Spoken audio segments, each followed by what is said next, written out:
Kalau hari ini ada orang yang membelokkan sejarah tentang bangsa Indonesia, yuk kita lawan. Kita oke. Kita jangan biarkan mau Balawi yuk. Usulnya kata PWI. Ngomong Indonesia merdeka itu karena konsep yang dilakukan dan perjuangannya para habaib. Saya percaya orang ikutin Belgia Korea ini kasih sejarah yang mentara gelar ada orang pahlawan kebalan lain.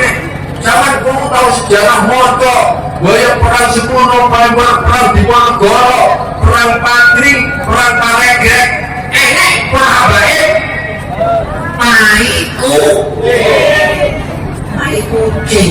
Tapi jangan langsung di sini nanti ada ambil kesimpulan, wah Habib Rizik ini pendukung demokrasi. Enggak, saya pendukung syariat Islam, saya pendukung khilafah, saya pendukung tatbikus syariah. Saudara, adapun soal ada partai, nggak ada partai, itu cuma kemasan, itu cuma kendaraan untuk mencapai tujuan, saudara. Jadi pengkhianat bangsa, pengkhianat negara, pengkhianat rakyat kamu Jokowi.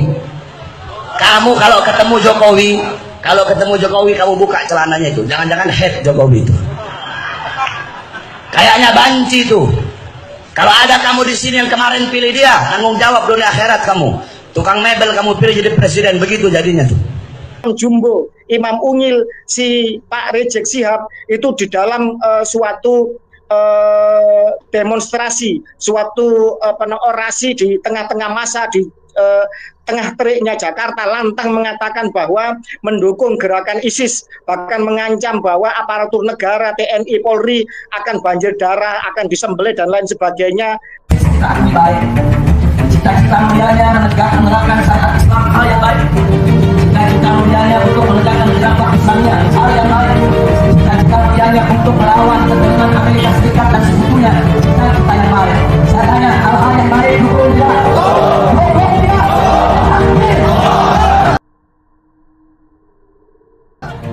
Jangan baru kita dengan tombak dengan ISIS. Sekarang ini banyak pihak-pihak menginginkan supaya kita bermusuhan dengan ISIS. Supaya kita menjadi ISIS. Itu tidak akan dilakukan oleh PPI. Kalau pemerintah boleh berlarang jahat, polisi jahat, mereka tangkap dan tembak, rakyat tangkap dari dalam, tangkap dari rampas, tangkap Islam disikirkan saudara. Saya bertanya, kira-kira itu semua ISIS tidak? Bukan ISIS.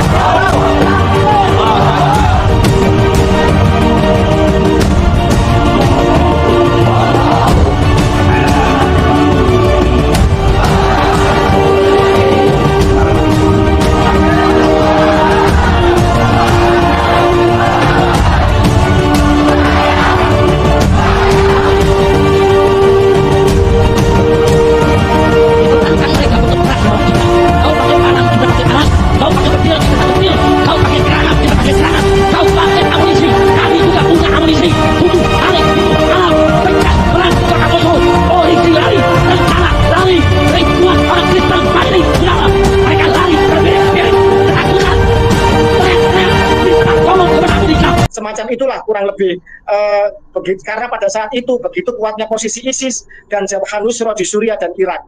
Harap kemudian ini menjadi semua bernarasi sama, semua kiai pesantren, semua pejuang Nusantara, mereka-mereka lintas agama harus waspada kepada ini. Karena apa? Karena ketika NU yang menganut ajaran moderat, toleran, tawasud, tawazun, tasamuh dan lain sebagainya, ini ditumpangi oleh parasit-parasit yang membawa ideologi transnasionalis, maka kehidupan beragama, kebinekaan ini akan terancam. Pada akhirnya akan berbahaya juga. Bagaimana Habib menampilkan wajah tidak saja kepada agama lain, kepada sesama orang yang mengikuti ajaran Ahlussunnah wal Jamaah sendiri pun mereka rendahkan, mereka berlaku rasis. Ketika kemudian mereka akan memegang kendali Nahdliyin, apalagi kemudian memegang kendali negara, apa tidak terjadi nanti Indonesia akan dibelah?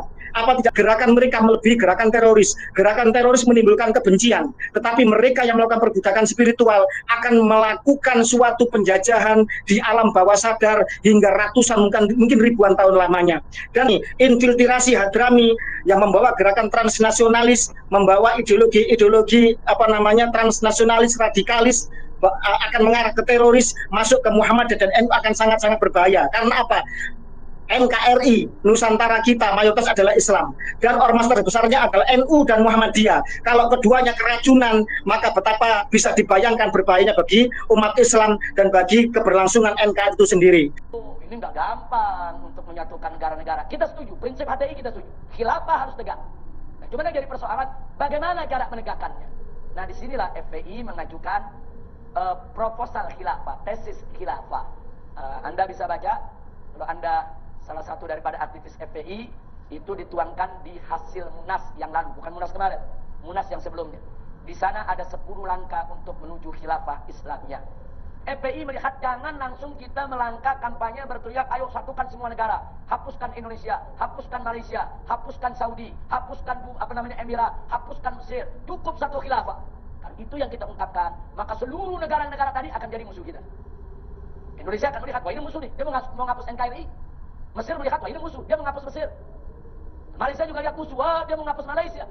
Itu sama juga kita menjadi kompetitor kekuasaan di hadapan mereka. Nah, negara mana yang mau dihapus? Saya mau tanya sekarang, pemerintah Indonesia kalau dengar NKRI mau dihapus, marah gak? Saya mau tanya sekarang, kalau Mesir, dengar nih pemerintahnya, ada gerakan mau hapus Mesir, kira-kira marah gak? Semua negara marah. Kalau kita berteriak seperti itu, semua negara akan jadi musuh kita. Nah, karena itu FPI melihat jangan menjadikan negara-negara Islam ini sebagai musuh kita dalam perjuangan. Nah, caranya bagaimana? Satu, kita ajak mereka, yuk mari negara-negara Islam, kalian silakan jadi pemimpin di negeri masing-masing. Tapi ayo dong, kita bersatu untuk membentuk mata uang bersama. Lalu duitnya udah satu, maka pertahanannya ada, kemudian visanya gampang, satelitnya ada, nanti termasuk kurikulum pendidikannya disatukan. Nah, kalau semuanya sudah bersatu, ngajak mereka bentuk khilafah lebih mudah. Ya sudahlah, kita udah satu semuanya. Nah, bagaimana kita bikin aja khilafahnya? Nah, khilafahnya apa? Ya sudah, organisasi konferensi Islam yang menjadi khilafahnya. Presiden-presiden yang ada di negara-negara anggap itu amir-amirnya, kan bisa. Jadi Indonesia punya presiden, Saudi punya raja, tapi semua presiden, semua raja, semua perdana menteri yang ada di negeri-negeri Islam tunduk kepada satu khalifah, kan bisa.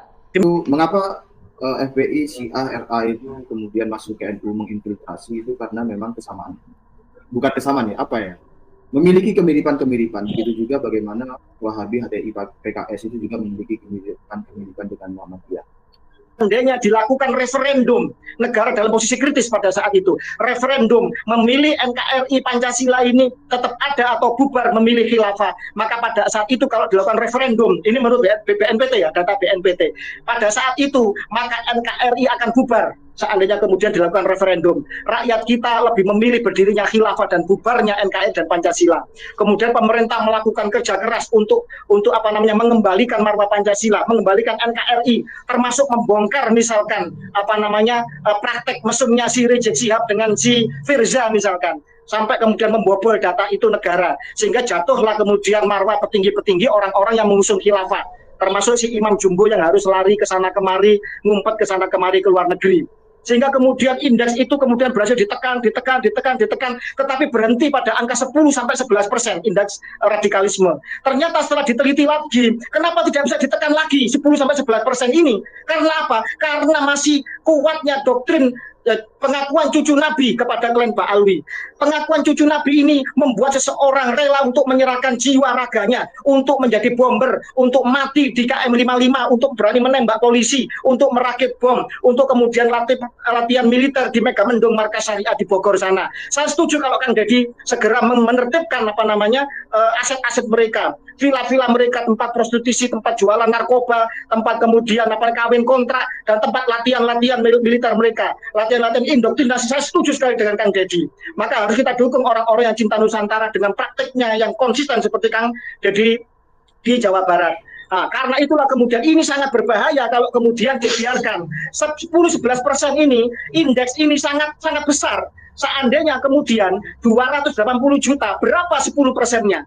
Ini sangat berbahaya. Kalau ini angkat senjata, dikasih senjata seperti di Suriah, seperti di ISIS, di Jabhat Nusra, bisa merebut negara kalau mereka masih membawa senjata. Apalagi kemudian di TNI kita, Polri kita, terindikasi banyak yang teracuni, banyak yang terpapar radikalisme. Dan itu nyata, data itu ada, litsus itu ada, kemudian indeks itu ada. Tidak bisa kita menutup mata. Dan ini harus menjadi kewaspadaan dan menjadi kita semakin menyala untuk berteriak, untuk mengingatkan bangsa ini bahwa imigran dari Hadramut, terutama klan Ba'alwi, ini sangat berbahaya bagi kehidupan berbangsa, bernegara. Gus Fakih itu kemarin menuliskan yang beredar di grup itu, sebagaimana tertera di layar gitu ya. HBF dalam struktural kepengurusan PBNU. Ini keberadaan HBF dalam struktural kepengurusan PBNU dari sejak tahun 1926 sampai dengan 2025. Jadi PBNU dari mulai berdiri sampai sekarang itu. Dari tahun 1926 sampai dengan 1984 masih bersih. Belum ada Habib yang masuk dalam struktural kepengurusan PBNU.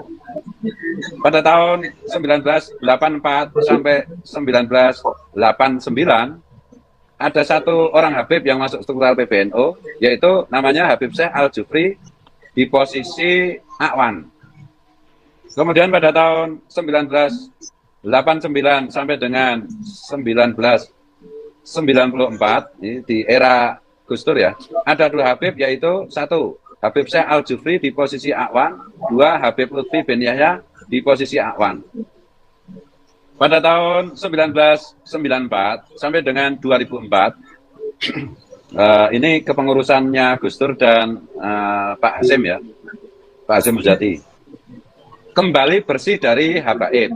Jadi 1994 sampai 2004 itu tidak ada Habib yang ada di struktural PBNU. Pada tahun 2004 sampai dengan 2009 ada satu orang Habib, yaitu Habib Muhammad Abdillah Al-Jufri di posisi Rais. Kemudian ini masih masanya Pak Hasyim ini kalau nggak salah. Pada tahun 2010 sampai dengan 2015 ada dua orang Habib, yaitu Habib Lutfi bin Hasyim bin Yahya di posisi Rais dan Habib Abdul Qadir di posisi Akwan. Pada tahun 2015 sampai 2020 ada dua orang habaib, yaitu ini masa kepengurusan Kiai Said ya, Said Agil Sirot. Satu, Kiai Haji, wah sekarang Habib juga pakai Kiai Haji ya. Kiai Haji Habib bin Yahya di posisi Mustasar, dan dua Habib Zain bin Smith di posisi Mustasar.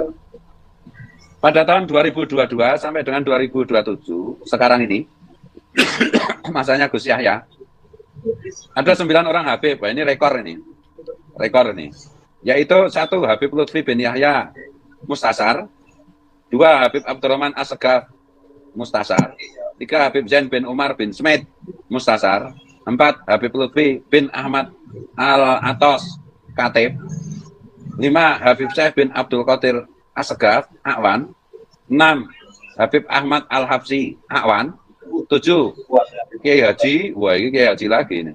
Kiai Haji Sayyid, wah pakai Sayyid nggak pakai Habib ya.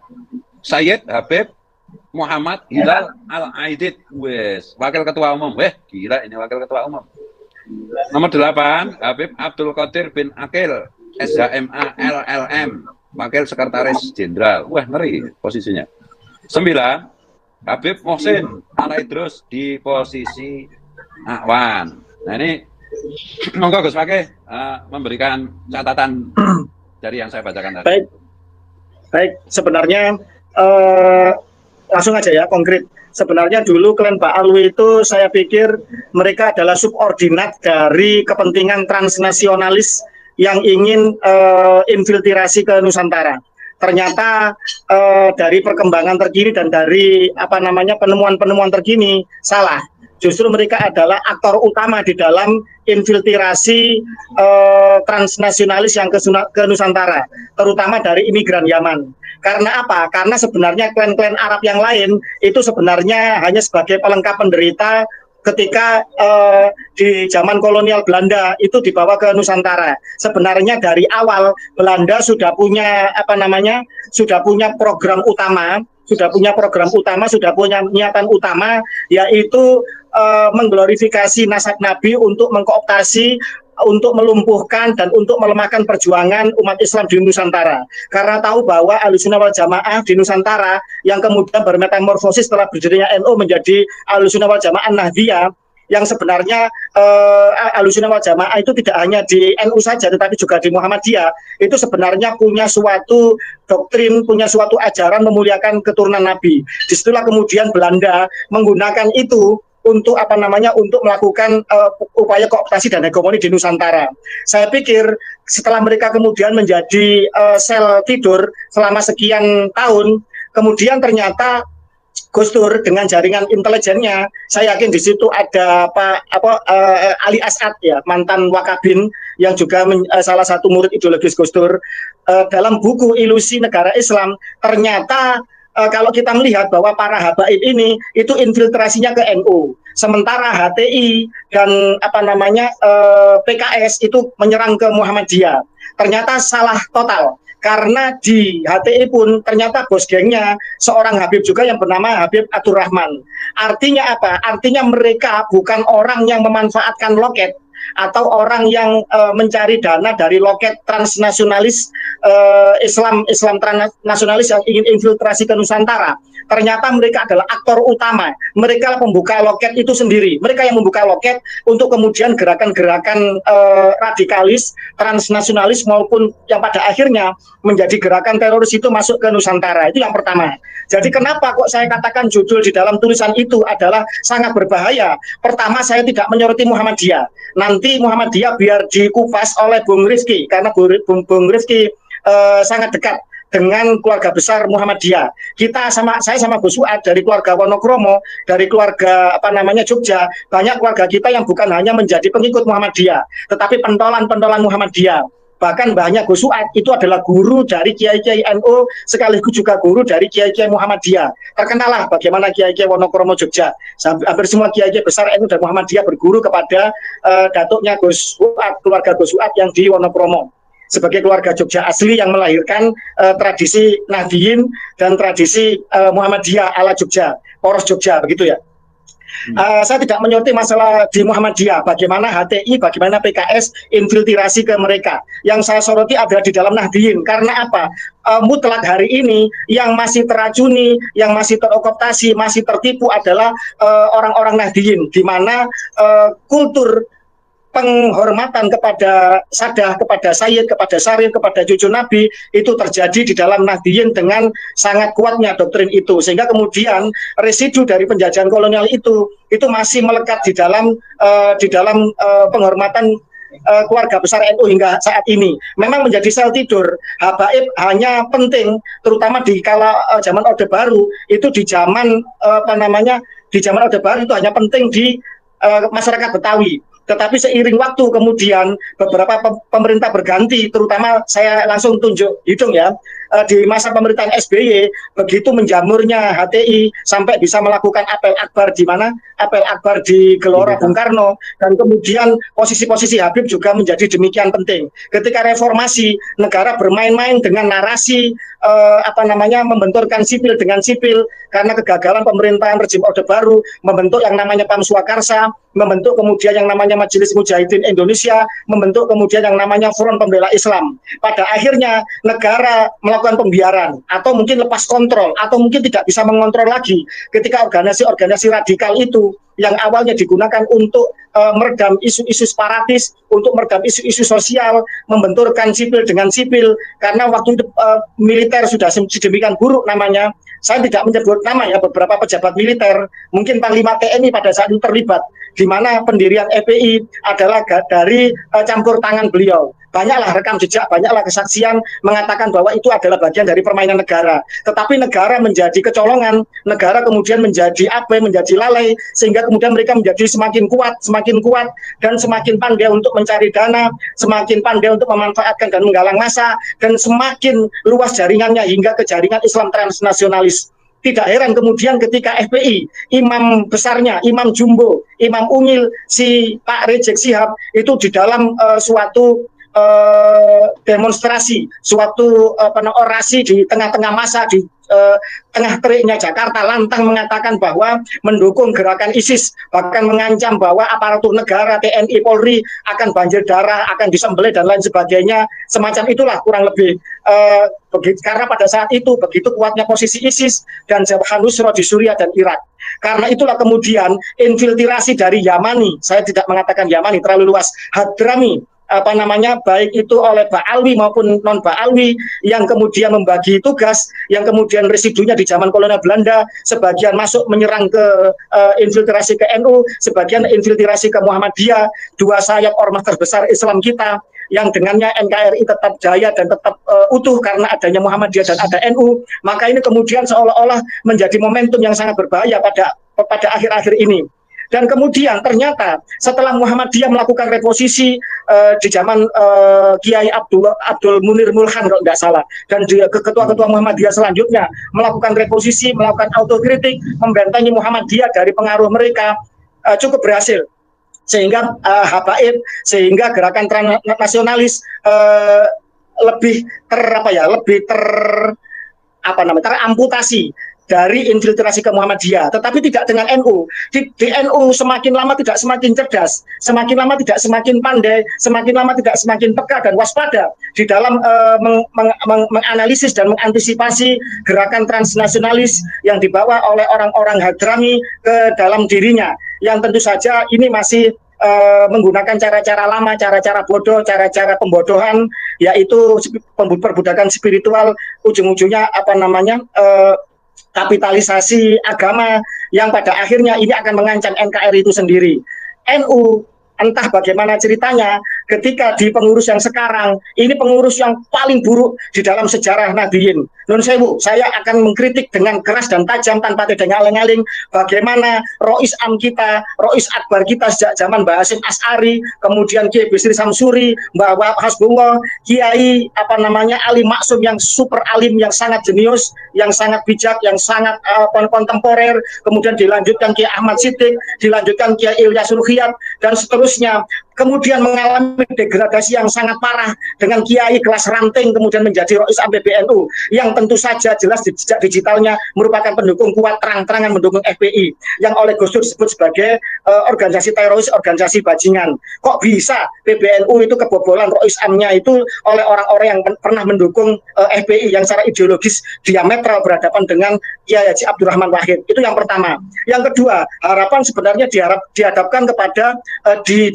terletak pada pundak, yaitu Gus Yahya Stakuf, karena beliau adalah murid ideologis Gus Dur, pernah menjadi sekprinya Gus Dur, dan kemudian punya jaringan internasional seperti Gus Dur.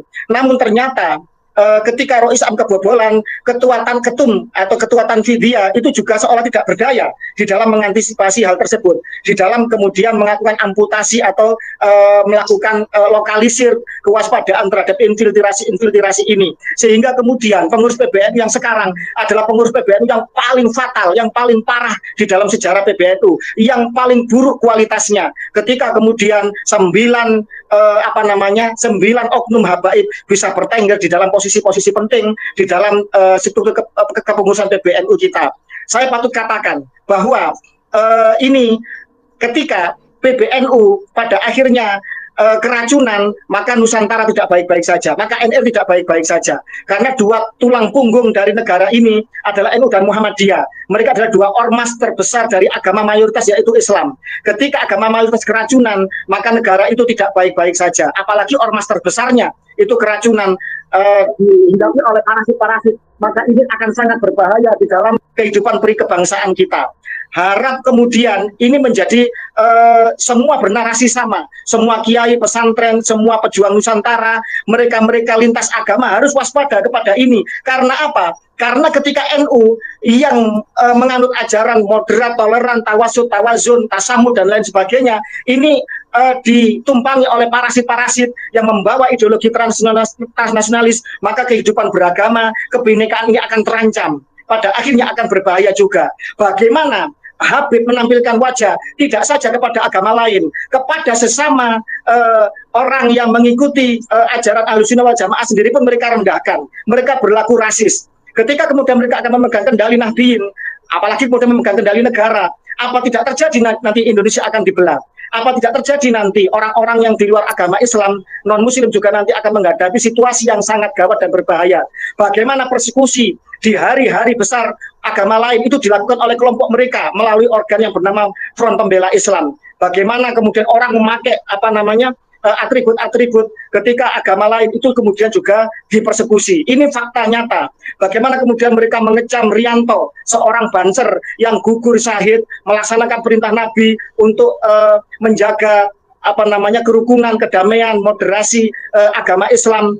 Sedangkan Nabi sendiri menyuruh menulis Imam Ali untuk melindungi gereja. Itu sampai sekarang ada manuskrip itu di Mesir sana, bahwa menjaga memastikan keselamatan agama lain, tidak menghina sesembahan atau menjaga menghormati kebebasan beribadah agama lain adalah ajaran luhur agama Islam. Tetapi mereka bagaimana mengecam Banser, mengecam Rianto sebagai bukan mati syahid, mati sangit masuk neraka tanpa hisab dan lain sebagainya.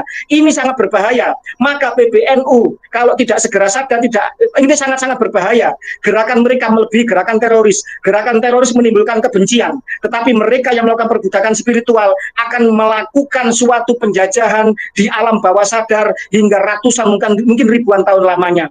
Dan pejuang-pejuang Nusantara pada hari ini, Gus Suat Pleret, Kiai Maduddin Usman, kemudian Gus Abbas dengan PWI-nya, Kasepuan Trahwali Songo, dan seluruhnya, itu Bagus Mogi dan lain sebagainya, ada Kiai Alawi Nur Al-Bantani yang dulu dituduh Syiah, padahal beliau adalah seorang kiai muda yang sangat moderat, yang memahami tentang lintas madhab, tentang lintas iman. Itu juga kemudian sekarang bernarasi bersama.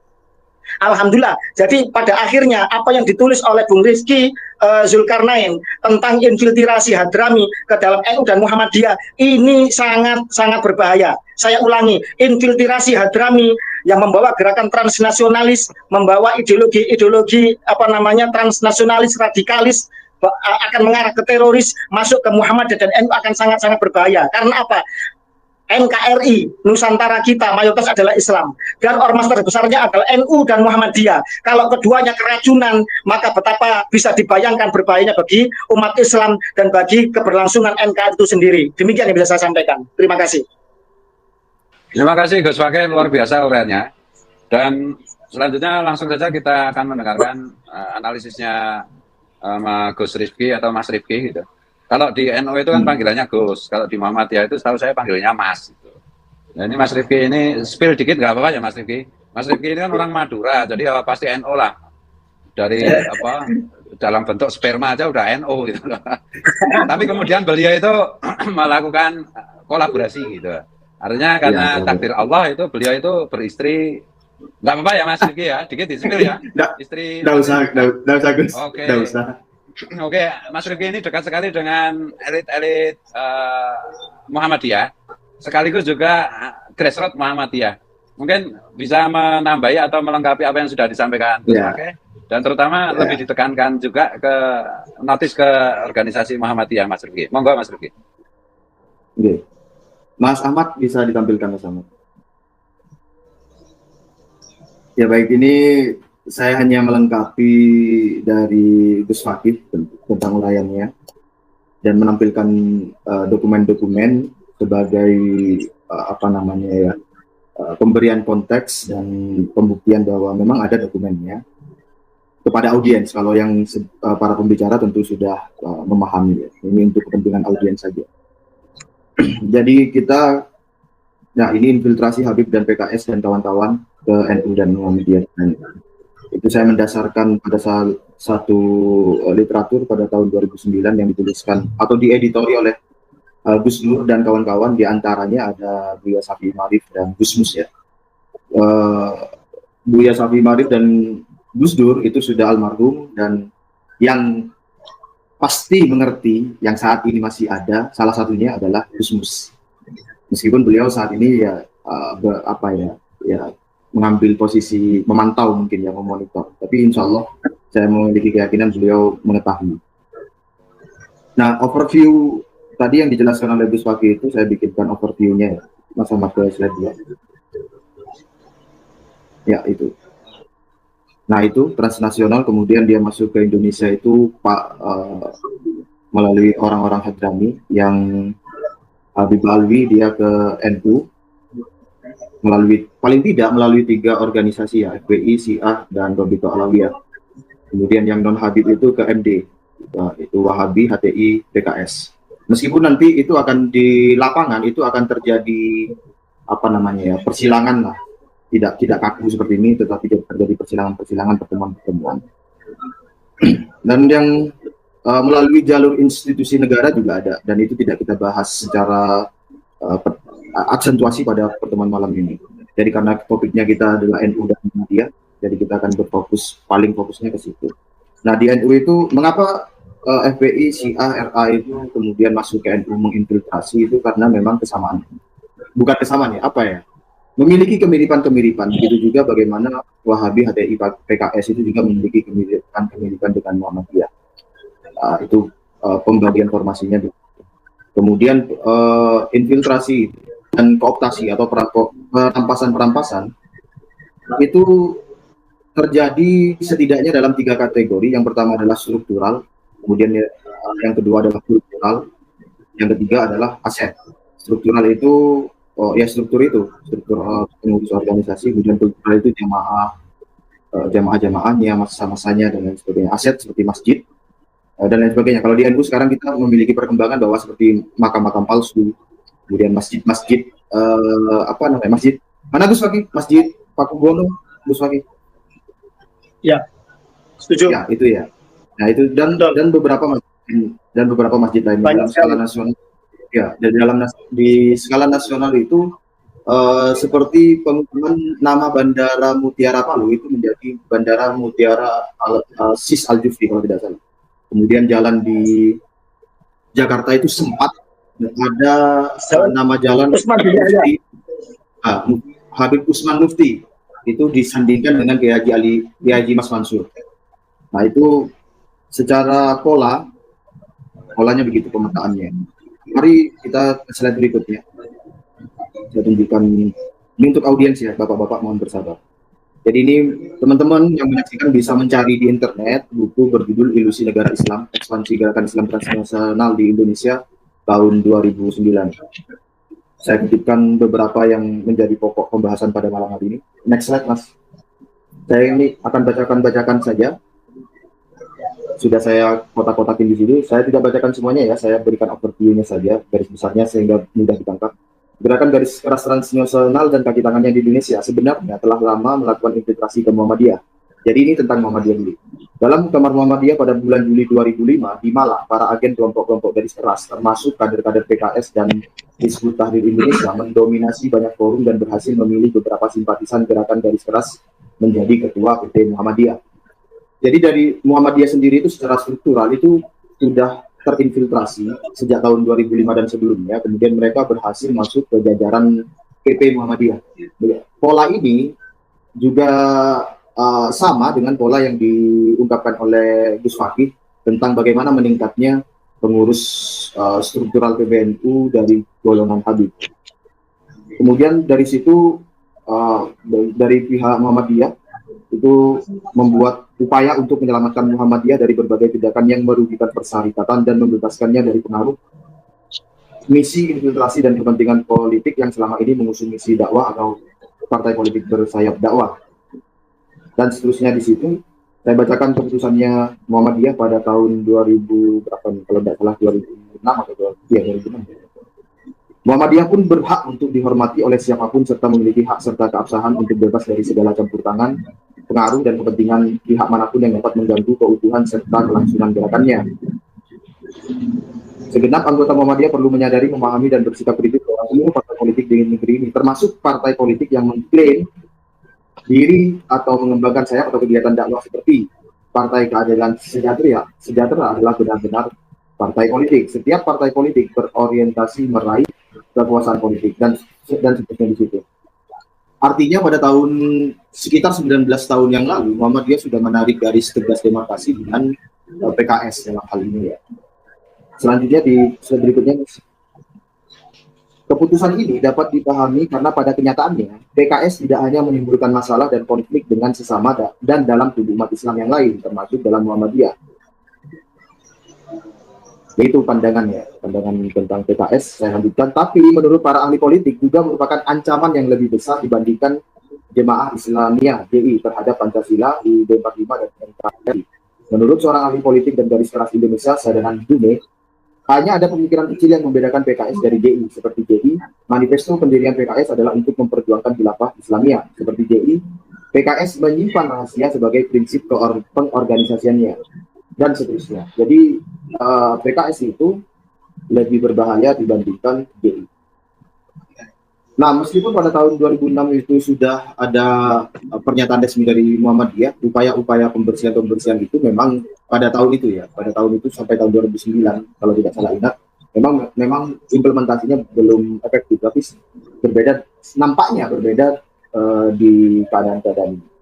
Gerakan-gerakan Islam transnasional dalam kurung Wahabi, Ikhwanul Muslimin, dan Hizbut Tahrir dan kaki tangannya di Indonesia sudah melakukan infiltrasi jauh ke dalam Muhammadiyah dan mematikan hubungan dengan para ekstremis yang sudah lama ada di dalamnya. Jadi itu mengapa saya masukkan Wahabi ke dalam kotak Muhammadiyah, karena di situ dituliskan begitu, Wahabi, Ikhwanul Muslimin, dan Hizbut Tahrir. Kemudian gerakan garis keras justru terus berusaha merebut Muhammadiyah untuk menggunakannya sebagai kaki tangan mereka berikutnya dengan umur yang panjang. Ini persis sama dengan gelagat-gelagat yang ditunjukkan oleh klan Habib Alwi yang ada di NU. Mereka hendak merebut kepengurusan Nahdlatul Ulama, mulai dari struktur bawah tengah sampai atas. Yang paling mencolok dan menjadi validasi analisis kita adalah bagaimana Banum Jatman itu dirampok dan alhamdulillahnya berhasil digagalkan. Gerakan garis saya lanjutkan, banyak tokoh moderat Muhammadiyah prihatin bahwa garis keras bisa mendominasi Muktamar Muhammadiyah 2010 karena aktivis garis keras semakin kuat dan banyak. Jadi di tahun 2010 pun itu Muktamar Muhammadiyah itu apa ya, dalam tanda kutip hampir, ini bahasa saya ya, kalau salah nanti tolong dikoreksi, hampir terkudeta begitulah, tapi berhasil digagalkan. Persis karena infiltrasi yang semakin kuat inilah tokoh-tokoh moderat Muhammadiyah menganggap situasi semakin berbahaya, baik bagi Muhammadiyah sendiri maupun bangsa Indonesia. Jadi tokoh-tokoh Muhammadiyah itu sudah mengidentifikasi bahwa ini kalau terjadi tidak hanya Muhammadiyah yang berbahaya, tetapi bangsa Indonesia itulah yang berbahaya. Jadi analisis semacam ini itu sudah diketahui oleh pengurus-pengurus Muhammadiyah. Saya lanjutkan ya. Kita harus bersikap jujur dan terbuka serta berterus terang dalam menghadapi semua masalah yang ada, agar apapun yang kita lakukan bisa menjadi pelajaran bagi semua umat Islam dan mampu mendewasakan mereka dalam beragama dan berbangsa. Saya kira kita NU itu juga sebaiknya juga bersikap jujur dan terbuka serta berterus terang lah tentang keadaan-keadaan yang terjadi di lapangan. Nah, itu dari Muhammadiyah. Oh, ini juga ada satu pola juga ya. Saya bacakan ya. Salah satu temuan yang sangat mengejutkan para peneliti lapangan adalah fenomena rangkap anggota atau dual membership, terutama antara Muhammadiyah dan garis keras. Bahkan tim peneliti lapangan memperkirakan bahwa sampai 75% pemimpin garis keras yang diwawancari punya ikatan dengan Muhammadiyah. Jadi fenomena dual membership itu tidak hanya terjadi di Muhammadiyah, tetapi juga terjadi di NU. Dan analisis itu nanti kita akan sampaikan mungkin di lain kesempatan ya. Nah, ini kita baru masuk ke NU ya. Selain terhadap Muhammadiyah, penyusupan juga terjadi secara sistematis terhadap NU. Mas, slide selanjutnya Mas. Sama. Ya. Penelitian ini menunjukkan bahwa sebagian besar penyerobot Masjid NU adalah kelompok PKS dan HTI. Lalu mengapa, ini analisis saya, mengapa klan Habib Alwi yang menyerobot masjid itu tidak masuk dalam pantauan ketika di tahun itu? Ini dugaan saya. Karena klan Habib Alwi itu dianggap sebagai bagian dari NU. Jadi di dalam persepsi peneliti tahun itu, ketika klan Habib Alwi itu menyerobot masjid, umpamanya Masjid Assegaf tadi itu salah satu sampel saja, itu dianggap ya itu milik NU. Habib adalah NU dan masjid ini memang ya tidak apa-apa begitu. Jadi di situ kamuflase yang apa namanya, yang mungkin pada tahun itu belum teridentifikasi, tetapi pada perkembangan pada saat ini sudah jelas bahwa Habib itu bukan NU. Gitu. Jadi NU mungkin sangat wajar saya katakan mengalami lambat sadar di dalam hal kooptasi semacam itu. Slide selanjutnya. Oh, ini masih di situ Mas. Kemampuan mereka berpura-pura, ya itu ya PKS dan lain sebagainya itu. Kemampuan mereka berpura-pura bisa menerima paham dan tradisi NU juga membuat mereka sangat berbahaya karena bisa menyusup kapan saja dan kemana saja. Itu termasuk di apa ya, secara struktur sosial NU itu termasuk ke pesantren-pesantren itu. Menikah dengan keluarga kiai dan lain sebagainya, itu beberapa sampel itu kita sudah kumpulkan.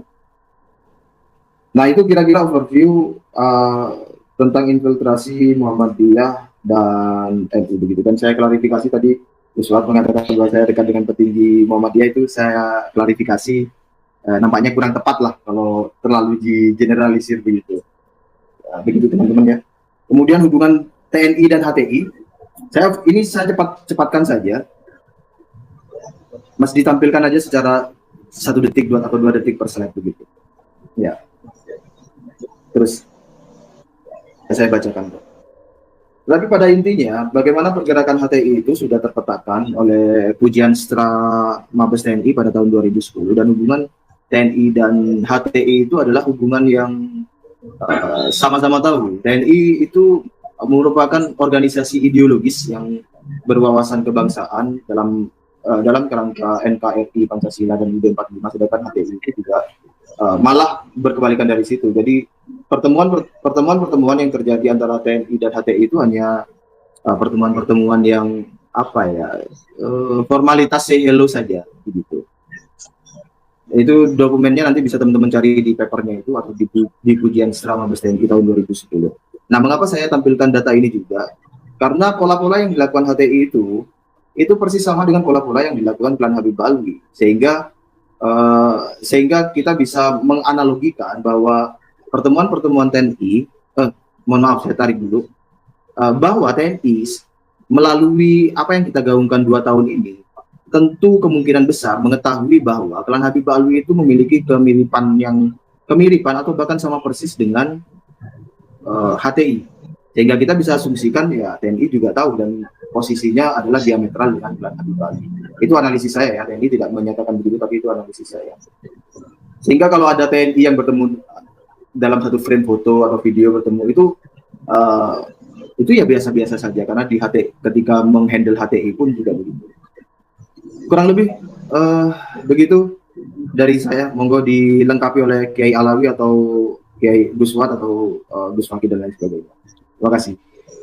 Jadi saya jadi ingat tahun-tahun itu ya, ketika dalam tanda petik itu Muhammadiyah melakukan pembersihan diri dari anasir-anasir radikal. Itu di Jogja itu juga ramai sekali itu, bahkan cara membersihkannya sampai hal-hal yang artifisial gitu. Jadi kalau masih mau jenggotan, masih mau congkrang, jangan di Muhammadiyah kan.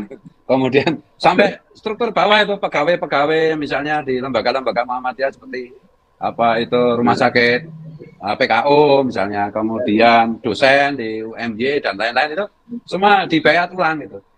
Dan yang menarik begini Mas Rifki, saya masih ingat tuh, salah seorang putra dari tokoh yang sangat legendaris di Muhammadiyah, dia merangkap jabatan gitu, waktu itu dia di Muhammadiyah tentu saja karena bapaknya itu sangat legendaris di Muhammadiyah, sekaligus dia tapi anaknya ini juga pengurus PKS gitu. Kemudian sama Muhammadiyah itu saya dengar-dengar disuruh milih, kau milih Muhammadiyah atau kau milih PKS. Nah, dia tetap bersikukuh milih PKS dan dipecat dari Muhammadiyah. Jadi maksudnya perlu saya sampaikan, karena mungkin di NU itu gini, kalau menyangkut nyerempet Habib itu kan banyak kiai yang punya mantu Habib kan itu. Jadi nggak berani tegas. Jadi di Muhammadiyah itu bahkan tokoh anak putra dari seorang tokoh yang sangat legendaris di Muhammadiyah itu disuruh milih Muhammadiyah total, udkhulu fil Muhammadiyah kafah, atau keluar gitu. Ini harusnya NU juga begitu gitu. Nah, kemudian kita akan mendengarkan kalau soal spill saya tentang Mas Rifki, koreksinya Mas Rifki sangat saya terima gitu. Jadi ya, kemudian kita akan mendengarkan karena dari Kiai Haji Alawi Nurul Alam, karena beliau itu ternyata punya banyak paper mengenai ini infiltrasi Habib ke NU, ke Muhammadiyah, ke TNI, ke Polri, sekaligus juga soal infiltrasi Wahabi, sekaligus juga infiltrasinya PKS. Monggo Kiai Alawi Nurul Alam untuk memberikan pencerahan, melanjutkan apa yang sudah diberikan Gus Fakih dan Mas Rifki. Monggo. Ya, terima kasih buat kesempatannya. Jadi tadi kita sempat berbincang-bincang sebelum Gus Fakih gabung.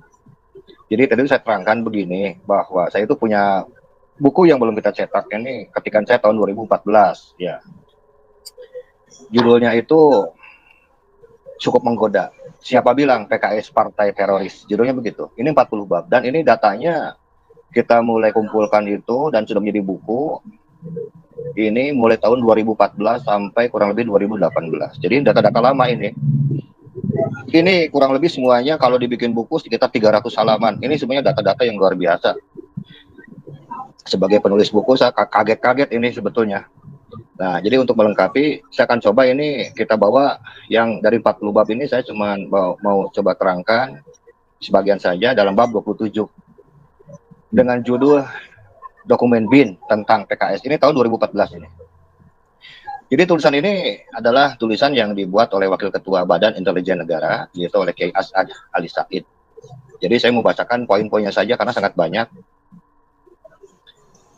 Yang pertama itu dikatakan bahwa sebagaimana diketahui bahwa PKS sebagai partai transnasional menyimpan agenda Ikhwanul Muslimin yang mengarah kepada syariat Islam dan khilafah Islamiyah. Kuncinya adalah mengarah kepada syariat Islam dan khilafah Islamiyah. Jadi PKS ini berakar dari Ikhwanul Muslimin. Jadi apapun gerakan di Indonesia yang berakar pada syariat Islam, khilafah ini adalah gerakan Ikhwanul Muslimin. Kemudian poin keduanya itu dikatakan tokoh penggerak PKS adalah mantan petinggi NII. Maka sudah seyogyanya kita pun mengetahui siapa NII tersebut. Inti dari pembentukan NII atau DI ini adalah menjadikan Indonesia berhukum kepada Al-Quran dan Al-Hadis yang sahih menurut mereka. Dan selain itu adalah mereka disebut dengan hukum kafir. Jadi kita bisa memahami bahwa siapapun sekarang yang bergerak, yang ingin menginginkan negara Indonesia yang berideologi Pancasila dirubah menjadi negara Islam Indonesia yang menjelma sekarang menjadi Islam Syariah, menjadi khilafah, sebutan kafir bagi warga Muslim Indonesia, dapat dipastikan bahwa ini adalah gerakan NII dan DI. Kemudian gerakan ini berkamuflase akhirnya menjadi NII KW9 yang berpusat di Pesantren Az-Zaitun, Indramayu, Jawa Barat. Yang didirikan kurang lebih tahun 1984 di bawah kepemimpinan Haji Abdul Karim, Haji Muhammad Rais, Abu Tato Aceh, dan Panji Gumilang. Poin keempatnya, dikatakan di sini bahwa Hilmi Aminuddin pernah membawahi gerakan NII Manonjaya di Tasikmalaya, Jawa Barat. Hilmi Aminuddin adalah putra dari Danu Muhammad Hasan, salah satu panglima DITI, pimpinan Kartosuwiryo. Hilmi disebut-sebut pernah menduduki posisi strategis di dalam NII. Poin selanjutnya, dia menguapkan bulan lalu kedatangan tokoh-tokoh mantan anggota negara Islam Indonesia ini pada tahun 1979. Kita datanya masih ada ini. Jadi bahwa Hilmi Aminuddin bersama Lutfi, Presiden PKS, Anies Mata merupakan perusak partai. Beliau ini pernah mengundang mantan tokoh-tokoh NII.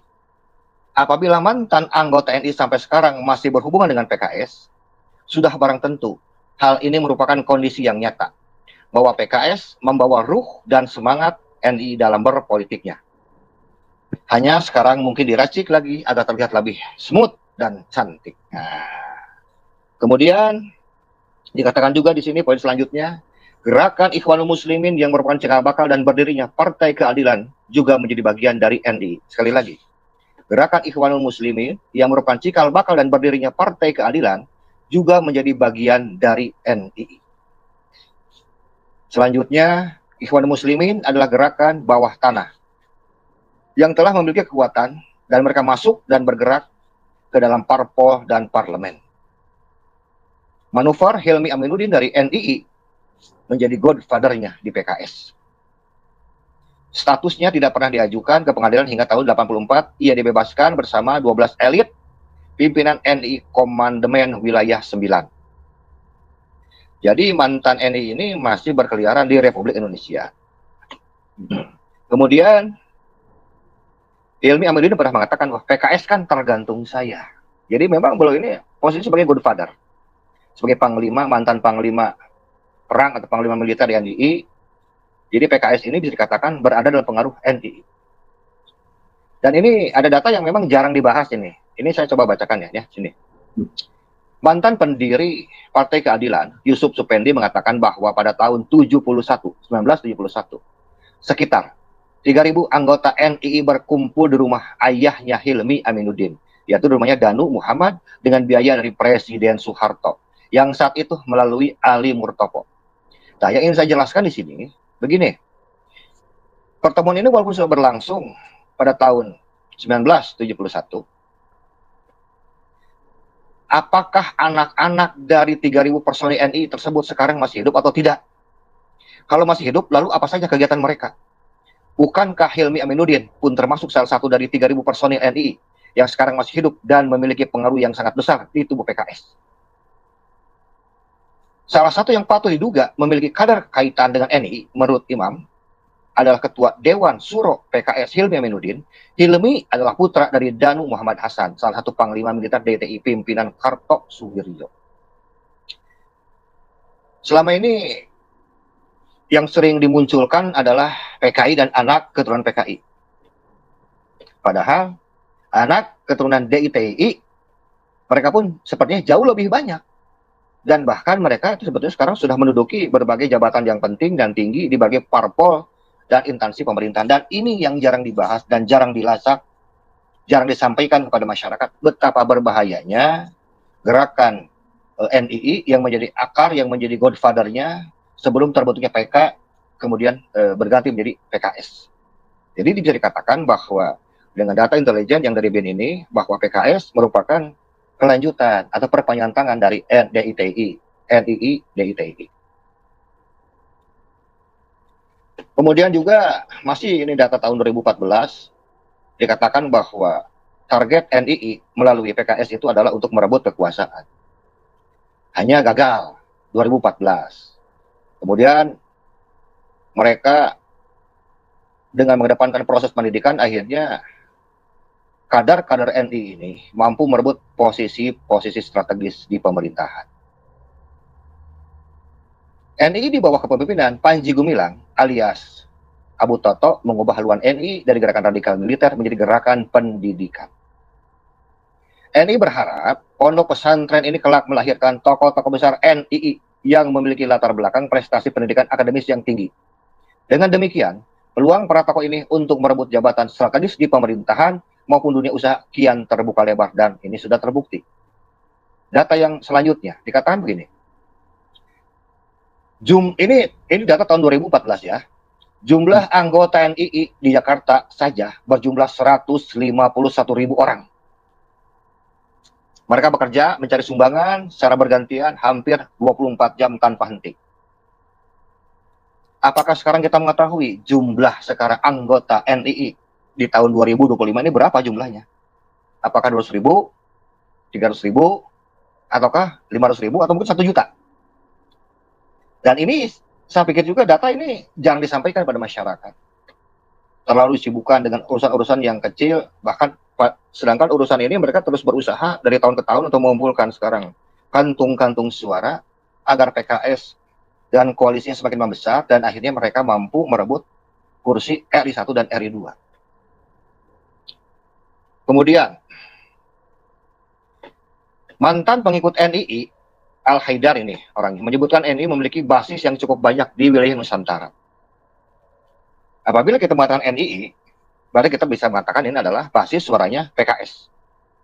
Sedikitnya ada di 14 provinsi yang menjadi basis gerakan mereka di Indonesia. Dari mana saja? Aceh, Sumatera Utara, Padang, Riau, Palembang, Jabar, Banten, Jawa Tengah, Jawa Timur, Lombok, Sulawesi Selatan, Sulawesi Tenggara, Sulawesi Utara, Maluku, dan Maluku Utara. 14. Adapun tentang infiltrasi gerakan garis keras ke Muhammadiyah ini, sebagaimana sudah tadi disampaikan oleh Gus Fakih dan Mas Rifki, ini melalui PKS dan HTI.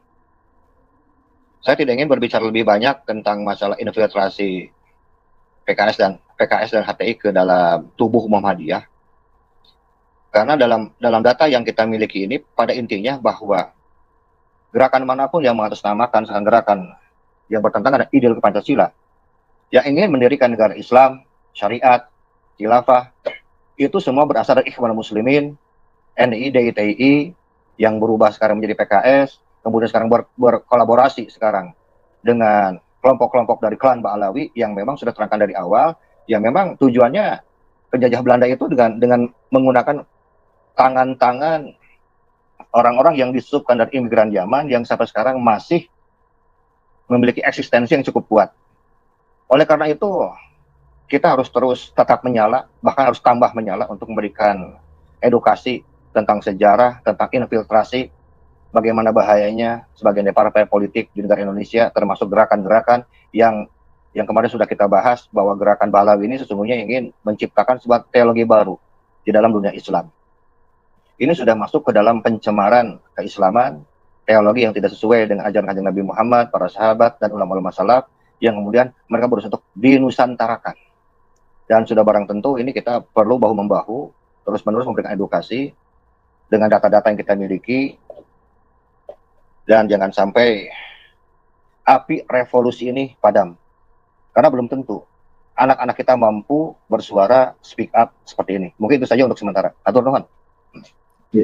Jadi kalau apa yang dari yang disampaikan oleh Kiai Haji Nurul Alam itu, saya kepikiran begini. Jadi klan Habib Ba'alawi itu mereka berambisi sekali mengganti Pancasila, mengganti Bhinneka Tunggal Ika, dan menguasai Indonesia gitu. Mereka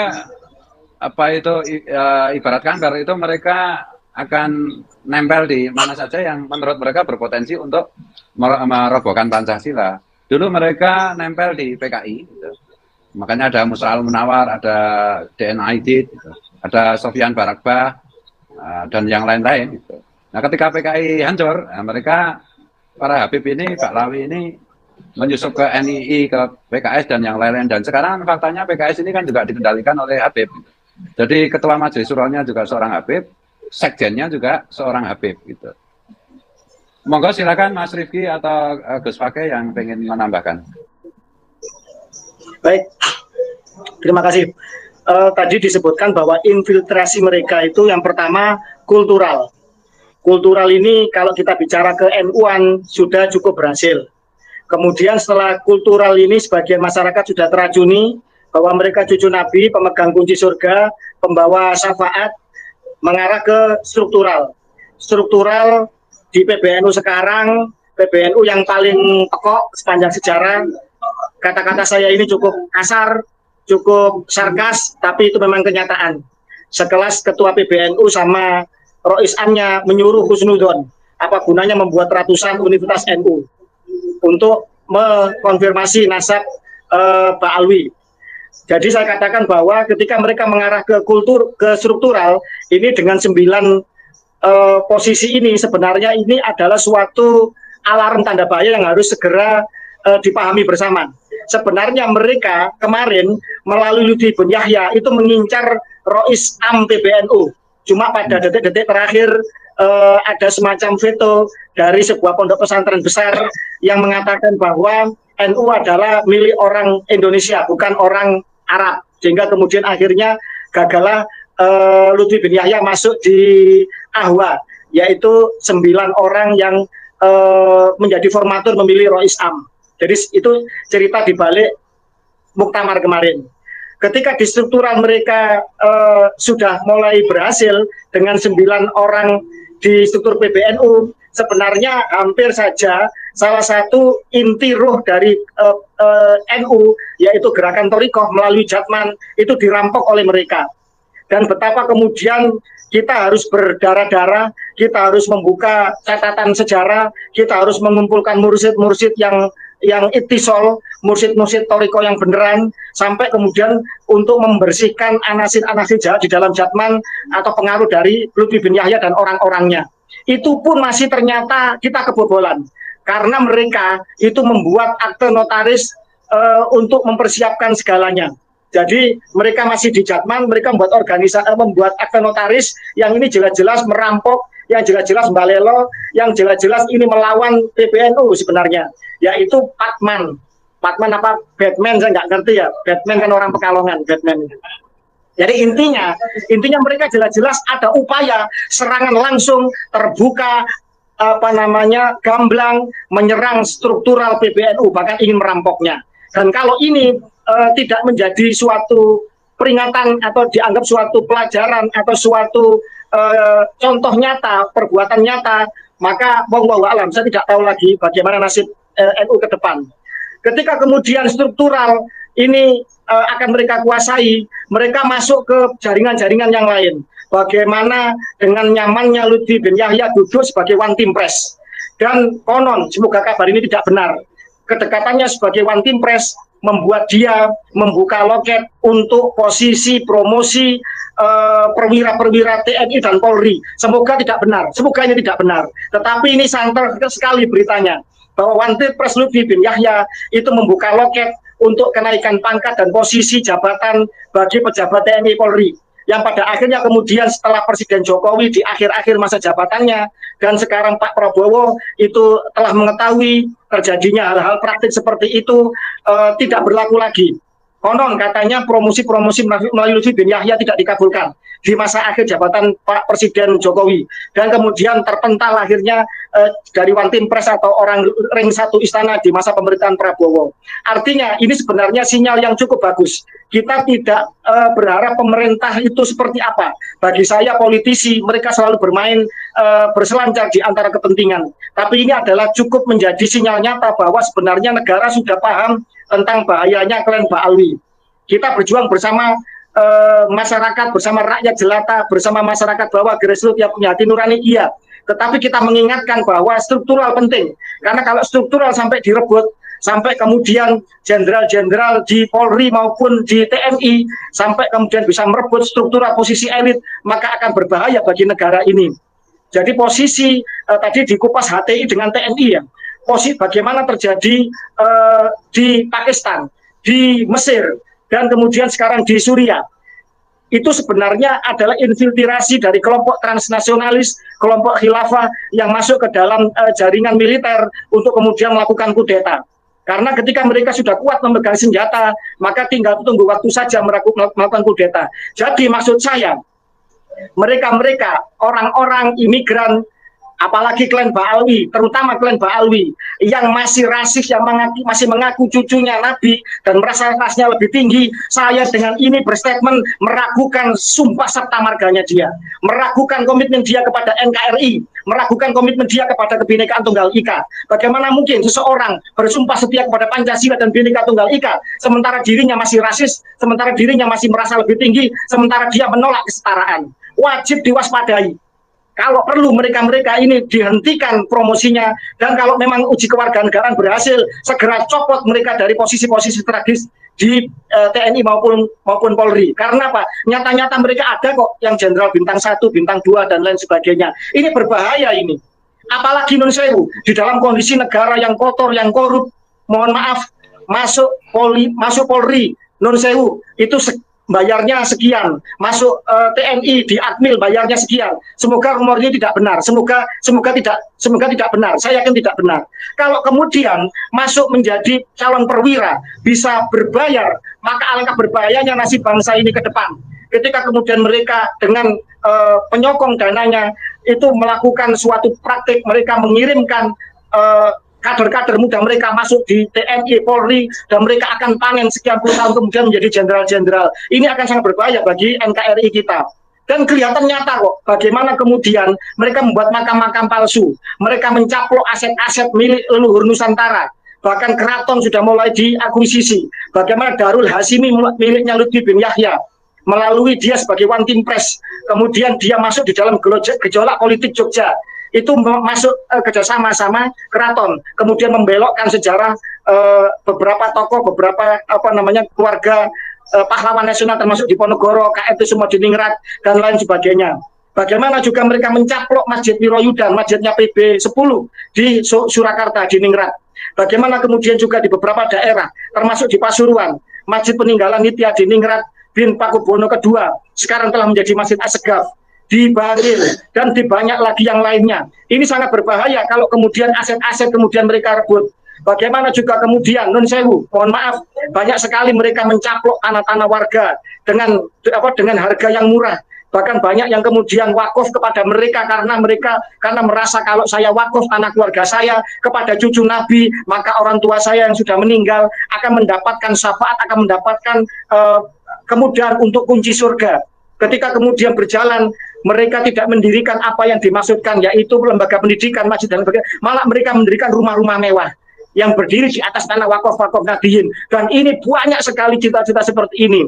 Makam-makam palsu, di mana di Bonang misalkan, berjual makam yang tidak karu-karuan, itu apa namanya, makam Habib, yang tidak ada apa selanya, berdiri nisan, seolah-olah kemudian mereka semua, dan mereka setelah lama tinggal di tanah pendidikan Bonang. Demikian juga di Ampel dan lain sebagainya. Ini mengerikan, ini mengerikan. Di negara yang belum makmur, apalagi menuju kemakmurannya, dan kemudian praktek korupsi masih ada, maka sangat rentan mereka bermain ombak, mereka bermain kepentingan, mereka melakukan praktik suap, mereka menyelinap di antara itu. Ketika kemudian pembusukan ini terjadi, negara dianggap korup, Pancasila dianggap gagal, Pancasila dianggap rendah dibanding Al-Quran, maka tinggal tunggu waktu. Ketika ketidakmakmuran ditambah dengan isu agama bersatu, yang ada adalah revolusi semu, yang ada adalah rakyat digiring untuk mengajak memperjuangkan khilafah dan tumbanglah Pancasila dan NKRI. Yang ini harus dipahami bersama. Cara-cara HTI sebenarnya cara-cara yang mudah untuk dibantah, tetapi sangat efektif untuk merubah seseorang yang agamanya pas-pasan, apalagi menghadapi isu ketimpangan sosial, masuk ke kampus-kampus, masuk ke generasi muda. Contohnya pertanyaan misalkan di lembaga-lembaga dakwah kampus kita. Pertama misalkan, kita sebagai orang beragama harus Islamnya kafah, kan begitu. Kalau kafah berarti harus menyeluruh menjalankan perintah Tuhan, menjauhi larangannya. Ayo, saya tanya, lebih tinggi mana Al-Quran dengan Pancasila? Orang yang agamanya pas-pasan pasti akan menjawab lebih tinggi Al-Quran. Dan memang lebih tinggi Al-Quran. Tetapi ini pertanyaan yang menjebak, pertanyaan pembodohan.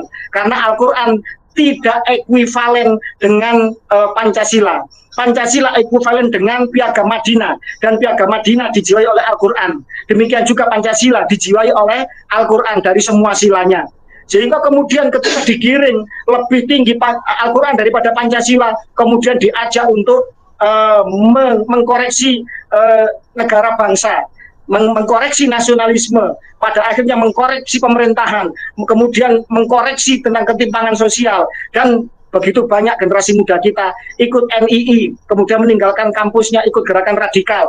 Satu keluarga jurusan teknik kimia di ITS Surabaya, satu keluarga dibagi, dia kemana, istrinya kemana, anaknya kemana, untuk ngebom gereja. Bayangkan kurang apa ITS sebagai universitas yang sangat elit, yang sangat bergengsi di negeri ini bersama ITB sebagai institusi teknologi. Ternyata mudah untuk meracuni orang-orang yang menurut kita bibit unggul ketika masuk di universitas negeri dan universitas unggulan. Kalau ini kemudian di level mahasiswa saja begitu mudah diracuni, bagaimana yang di level bawah? Sehingga tidak salah kemudian ketika BNPT merilis indeks radikalisme tahun 2017, ketika 212 itu menggelora dengan isu non-pri, yaitu isu sektarian agama menyerang calon gubernur Ahok misalkan. Pada saat itu seandainya dilakukan referendum, negara dalam posisi kritis pada saat itu, referendum memilih NKRI Pancasila ini tetap ada atau bubar memilih khilafah, maka pada saat itu kalau dilakukan referendum, ini menurut BNPT ya, data BNPT, pada saat itu maka NKRI akan bubar. Seandainya kemudian dilakukan referendum, rakyat kita lebih memilih berdirinya khilafah dan bubarnya NKRI dan Pancasila. Kemudian pemerintah melakukan kerja keras untuk mengembalikan marwah Pancasila, mengembalikan NKRI, termasuk membongkar misalkan praktek mesumnya si Rizik Syihab dengan si Firza misalkan, sampai kemudian membobol data itu negara, sehingga jatuhlah kemudian marwah petinggi-petinggi orang-orang yang mengusung khilafah, termasuk si Imam Jumbo yang harus lari ke sana kemari, ngumpet ke sana kemari ke luar negeri. Sehingga kemudian indeks itu kemudian berhasil ditekan, tetapi berhenti pada angka 10-11% indeks radikalisme. Ternyata setelah diteliti lagi, kenapa tidak bisa ditekan lagi 10-11% ini? Karena apa? Karena masih kuatnya doktrin pengakuan cucu Nabi kepada klan Ba'alwi.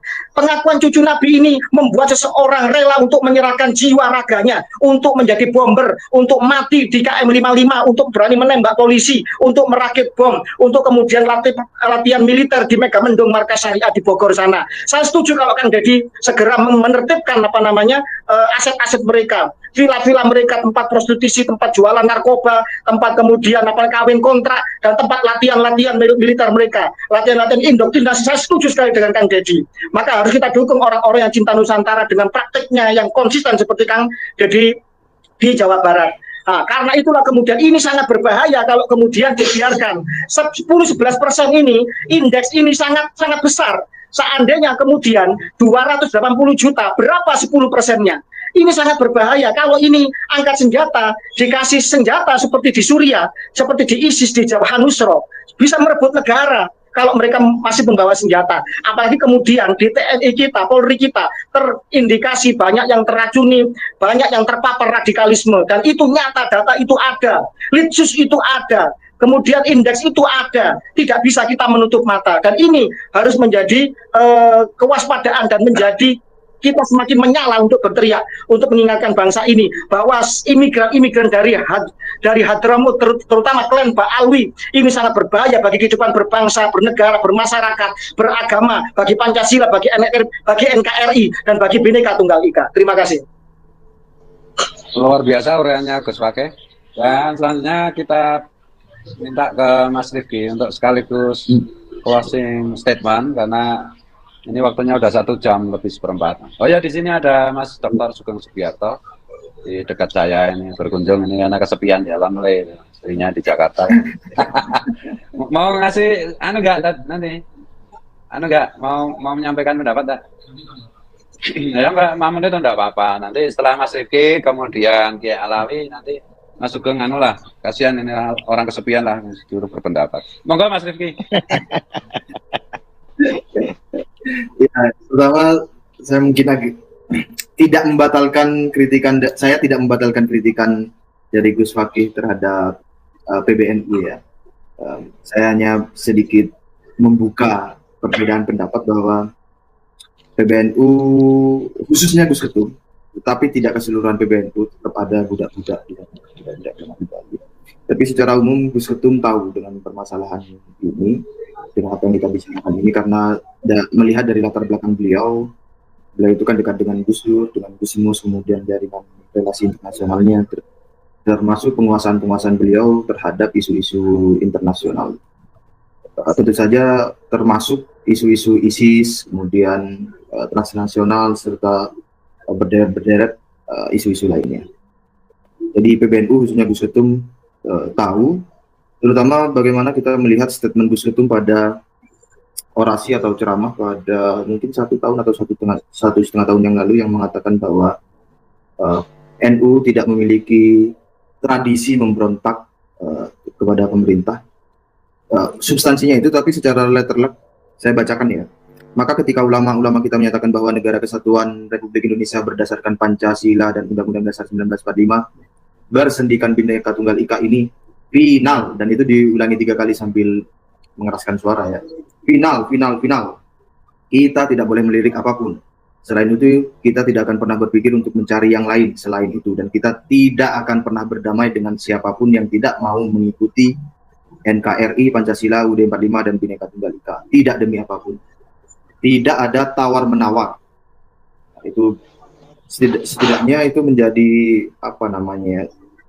peringatan, sinyal kepada eksternal, juga secara internal struktural NU itu menjadi semacam filterisasi, atau dalam bahasa saya adalah pengusiran kepada mereka-mereka yang selama ini keluar dari jalur NU yang berada di struktur. Karena kita ketahui banyak struktur-struktur NU yang di bawah-bawah khususnya itu yang kesurupan klan Habib Alwi, kesurupan Habib itu. Gus Islah Barawi itu kan menyampaikan bahwa NU di Madura itu hancur lebur. Itu kesurupan FPI. Kemudian sampel lain semacam NU Kendal, NU Jakarta, dan serta lain sebagainya. Pasuruan mungkin ya, saya tidak tahu Gus Fakih gimana NU Pasuruan. NU Pasuruan parah. Pasuruan parah. Dua-duanya baik kota maupun kabupaten. Karena di sini bercokol Fir'aunnya Robito Alawiyah. Terima kasih. Ya, makanya ketika struktur-struktur yang di bagian bawah itu dikuasai oleh kesurupan oleh klan Habib Alwi itu tentu sinyal yang berbahaya, dan Gus Ketum aware tentang itu.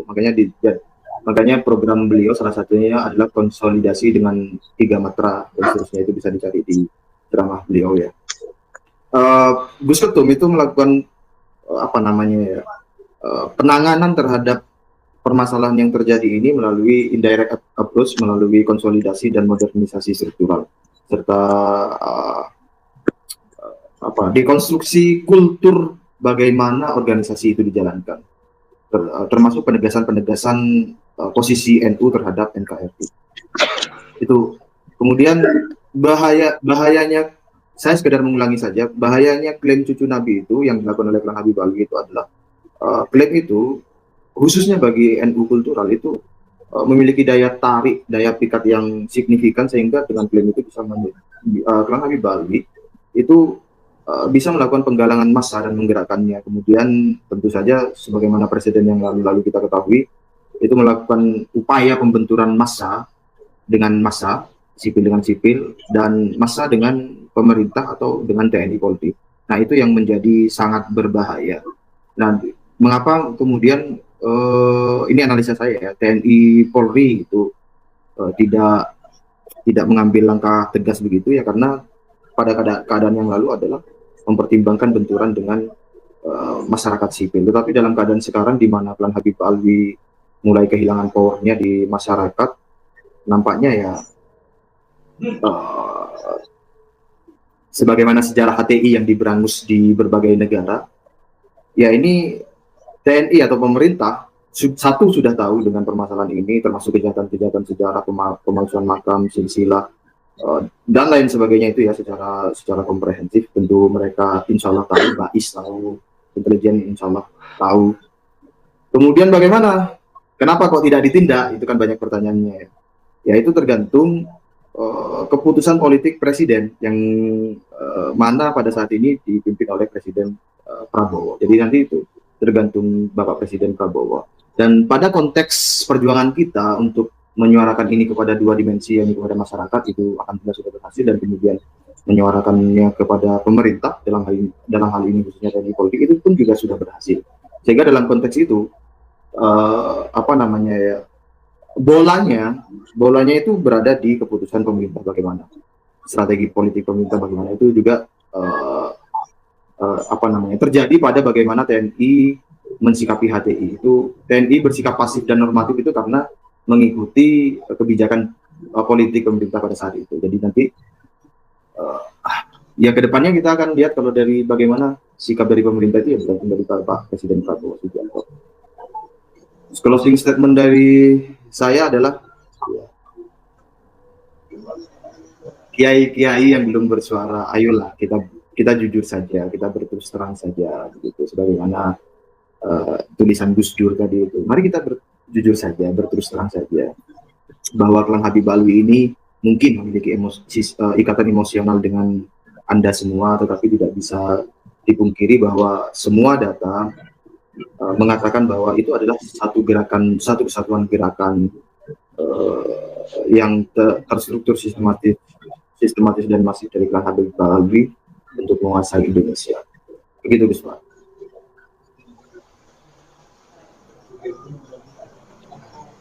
Halo?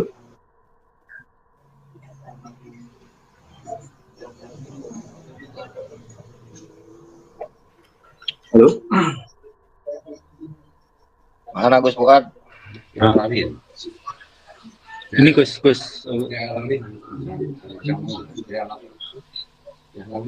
Ya Alawi monggo nih diminta Gus Fuad. Ya, selamat bergabung. Dr. Sugeng terus menyala. Saya hanya ingin menambahkan begini. Saya ingin membacakan perkataan Imam Sufi Ats-Tsauri di dalam kitab Syariah karya Al-Hafidh Al-Ajuri. Qala Imam Sufi Ats-Tsauri wa qulun ahlul hawa fa innahum yaraw syaifa al-ahlil qiblat. Berkata Imam Sufi Ats-Tsauri, dan setiap pengikut ahli kesesatan, maka sesungguhnya mereka selalu memperlihatkan pedang atau teror atas ahli kiblat. Maksud pedang atau teror ini memperlihatkan ketakutan, perbuatan anarkis, ya kita bisa menafsirkan lah. Wa ma'alus sunnati fa innahum la yarawna sayfa ala ahadin. Sedangkan alusunnah sesungguhnya mereka tidak pernah memperlihatkan pedang, tidak pernah memperlihatkan teror atas satu orang pun. Wahum yarawna sholata wal jihada mal immati tamatan qaimatan. Mereka memperlihatkan sholat, jihad bersama para imam yang teguh. Wala yukaffiruna ahadam bidambin. Dan mereka tidak pernah mengkafirkan satu orang pun dikarenakan berdosa. Wala yashhaduna alaihi bisirki. Tidak pula bersaksi atas mereka dengan vonis syirik.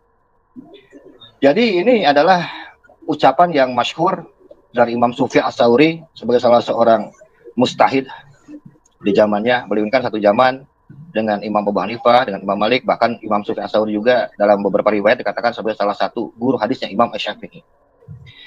Jadi salah satu ciri yang menonjol di kalangan sekarang tabi'in dan tabi'in Ahlussunnah adalah orang-orang yang tidak pernah memperlihatkan teror, memperlihatkan ketakutan, tidak pernah memprovokasi tindakan-tindakan yang anarkis. Ini adalah ciri dari Ahlussunnah. Kemudian ciri Ahlussunnah, mereka tidak pernah mengkafirkan satu orang pun dikarenakan dosa yang mereka miliki, dan mereka pun tidak pernah memvonis seseorang itu dengan perkataan syirik. Jadi kalau ada 3 perkara ini yang menempel, atau salah satunya yang menempel dalam sebuah komunitas dengan vonis syirik, gampang mengkafirkan, sekarang senang membuat sekarang huru-hara, membuat keributan, menimbulkan ketakutan, dapat dipastikan mereka bukan Ahlussunnah. Dan ini terdapat di dalam tubuh FPI, HTI, Ba'lawi, dan lain sebagainya. Kemudian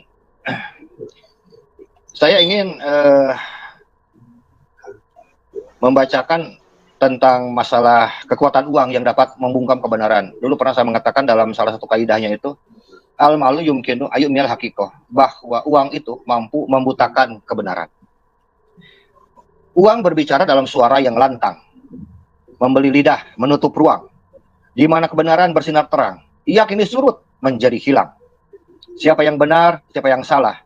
Saat uang dan emas menjadi raja yang berkuasa, hati manusia berubah menjadi padang gersang. Keadilan pun menguap fana. Dulu kata-kata adalah senjata. Kini ia terbungkam di balik kertas bernilai dan logam berharga. Nilai jiwa tak lagi terhitung. Hanya harga yang menjadi patokan. Namun kebenaran tak bisa selamanya dipenjara. Ia bernafas di balik duka dan lara. Saat uang layu dan kuasa memudar, kebenaran bangkit, mengangkat sadar. Jangan biarkan uang menipu nurani, sebab kekuatan sejati adalah hati yang murni. Dan yang terakhir, tentang Gus Ketum PBNU, apabila memang Anda adalah orang yang nasionalis, jangan hanya berkata-kata, karena pahami bahwa siapapun yang masih mendukung eksistensi Ba'lawi, sesungguhnya mereka sedang memelihara anak cucu teroris, bahkan teroris itu sendiri. Hatur nuhun.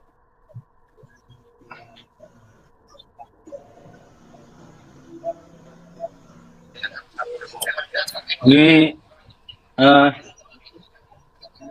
mau ngomong. Ini saya diminta ngomong oleh Mas Kiai Fuad ya. Jadi saya tadi terlambat datangnya, jadi nggak tahu kalau ada live. Tapi begini, kita digadang-gadang jadi bangsa nomor 4 terkuat di dunia tahun 2045. Syaratnya satu dulu yang kita kerjakan. Identitas pertama kita itu Indonesia. Jangan yang lain-lain. Kita bersaudara dengan bangsa Indonesia karena sama-sama Indonesia. Jadi kalau ada ya seperti gerakan Ikhwanul Muslimin itu kan sebetulnya memecah belah kita antara yang Muslim dan non-Muslim. Dan seperti itu, atau FPI kan sudah terang-terangan di ADART-nya mendirikan khilafah. Yang seperti itu ya harus diperlakukan sebagai musuh bangsa. Jadi kita harus tegas, identitas pertama kita Indonesia. Kita mencapai Indonesia emas itu harus jadi Indonesia dulu. Kalau kita tidak beridentitas pertama Indonesia, modal kita bersaing dengan bangsa lain itu apa? Modal kita dengan bersaing dengan bangsa lain itu bukan kita sebagai Muslim, Kristen, Hindu, Buddha, Jawa, atau bukan. Sebagai Indonesia dulu. Baru itu modal kita bersaing dengan bangsa lain untuk jadi negara maju di, ya semoga di 2045. Itu saja saya rasa. Kalau hari ini ada orang yang membelokkan sejarah tentang bangsa Indonesia, yuk kita lawan. Kita oke. Kita jangan kira nek kuwi Ba'lawi yo. Musuhe caca. PWI ngomong Indonesia merdeka itu karena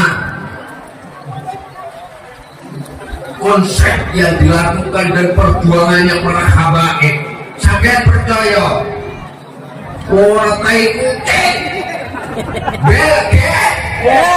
Belgia orang ini sejarah yang mentah gelon ada orang pahlawan kekebalan lain. Zaman kamu tahu sejarah moto bahwa perang 10 November, perang Diponegoro, perang Padri, perang Paregrek, perang habaib. Nah itu